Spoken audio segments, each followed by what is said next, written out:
Richard c'est devenu une pom-pom girl. Non mais quand je vous disais que les nouveaux épisodes de Gumball ils étaient vraiment bizarres, rigolez pas. Non parce que Monsieur Brown qui... Voilà, ça leur a pas suffi. Pour vous résumer l'épisode, Gumball et Darwin sont tranquillement en train de fouiller dans les anciennes affaires de leurs parents. Jusqu'à ce qu'ils tombent sur ça. Regarde, un vieux journal intime de maman.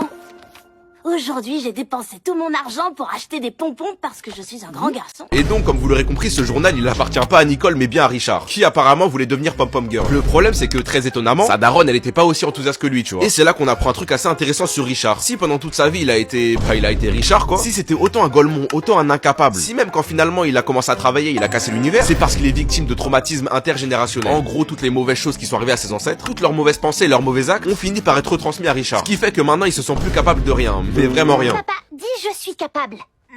Je suis... Du coup, toute la famille se dit que la meilleure chose à faire pour régler ça, c'est que Richard passe le concours des pom-pom girls du collège d'Elmore. Me demandez pas pourquoi personne s'est rendu compte qu'il y avait un problème. Je ne sais pas non plus. Mais écoutez, c'est pas grave, l'entraînement se passe relativement bien. Il y a quelques petits dégâts collatéraux, mais vous inquiétez pas, rien de grave. J'aurais pensé que le câble était... Et donc arrive le grand jour du concours. Richard arrive confiant, peut-être un peu trop, mais au moins il s'amuse. Jusqu'à ce qu'il voit sa daronne dans le public qui lui explique à quel point il est gaze. Et désolé les gars, mais en vrai... Il a pas tort, il a pas tort. Sauf que ça met Richard au fond du trou. Il a plus la tête à danser, et même si on pourrait se dire que bah tant mieux, de toute façon on rate pas grand chose, et bah grâce à sa famille, il va nous prouver le contraire.